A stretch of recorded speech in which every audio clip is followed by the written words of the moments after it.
Hi, നമ്മുടെ കഴിഞ്ഞ പ്രാവശ്യത്തെ സെറ്റ് മുണ്ട് മേക്ക് ഓവർ വീഡിയോയിൽ ഒരു കുട്ടി കമൻറ്റ് ചെയ്തായിരുന്നു, നിങ്ങൾക്ക് 15 രൂപയുടെ കാതിൽ വർത്താണെന്നുണ്ടെങ്കിൽ നിങ്ങൾ എന്തിനാണ് ഒരു ഐബ്രോ പാലറ്റ് യൂസ് ചെയ്യുന്നത്? കൊച്ചു ചോദിച്ചാലും കാര്യമുണ്ട്, അവർ നമുക്ക് പറഞ്ഞു കൊടുക്കണ്ടേ. ബേസിക്കലി ഞാൻ ഇങ്ങനെയാണ് ഐബ്രോ ഫില്ല് ചെയ്തെടുക്കുന്നത്. കാജലിനകത്ത് ഡിപ്പ് ചെയ്തിട്ട് ആദ്യം സൈഡ് വഴി ലൈൻ ചെയ്ത് കൊടുക്കുന്നു. പിന്നെ ഏറ്റവും എൻഡിൽ നിന്ന് ഡാർക്കായിട്ട് ഫില്ല് ചെയ്ത് വന്നിട്ട് ഈ ഫ്രണ്ട് പോർഷനിൽ ലൈറ്റായിട്ട് ഫില്ല് ചെയ്യുന്നു. അപ്പോൾ നിങ്ങൾക്ക് നോക്കിയാൽ കാണാം, ഈ ഒരു ഐബ്രോ ഫില്ല് ചെയ്തപ്പോൾ അതിൻ്റെ ഒരു ഡിഫറൻസ്, നല്ല ഡിഫറൻസ് ഉണ്ട്. ഈ കണ്ടുകൊണ്ടിരിക്കുന്ന കൂട്ടത്തിൽ ആ സബ്സ്ക്രൈബ് ബട്ടണിൽ ഒന്ന് ഞെക്കണേ, ഞെക്കങ്ങോട്ട്, എന്തിനാ മടിച്ച് നിൽക്കുന്നേ. പിന്നെ വേണ്ട ടാൽക്കൺ പൗഡർ ഇട്ടിട്ട് സെറ്റ് ചെയ്ത് കൊടുക്കുന്നുണ്ട്. അത് കഴിഞ്ഞിട്ട് കൈ കൊണ്ട് തുടയ്ക്കരുത്, നമ്മളിതുപോലെ സ്പൂലി വെച്ചിട്ട് സ്മഡ്ജ് ചെയ്തെടുക്കണം. അപ്പോൾ എനിക്ക് നല്ല പെർഫെക്റ്റ് ആയിട്ട് കിട്ടും.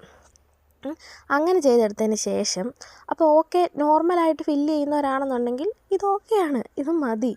പക്ഷേ എനിക്ക് ഒരു ഇച്ചിരി പോലും ഡാർക്ക്നെസ് കൂടുതൽ വേണം, ഒരു ലേശം.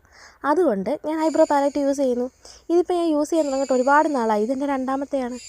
അപ്പം ഇതിൻ്റെ സൈഡാണ് ഞാൻ ഇതുകൊണ്ട് ഫില്ല് ചെയ്തെടുക്കുന്നത്. ഇത് ഫില്ല് ചെയ്തെടുക്കുമ്പോൾ എനിക്ക് പക്ക പെർഫെക്റ്റ് ആയിട്ട് തോന്നാറുണ്ട്. എന്തോ എനിക്കിഷ്ടമാണ്, അതുകൊണ്ട് ഞാൻ യൂസ് ചെയ്യുന്നു. എന്താണെന്ന് അറിയത്തില്ല, കുറച്ച് ഡാർക്കാണ്, അത്ര തന്നെ. അപ്പോൾ വീഡിയോ ഇഷ്ടമായ ലൈക്ക് ചെയ്യുക.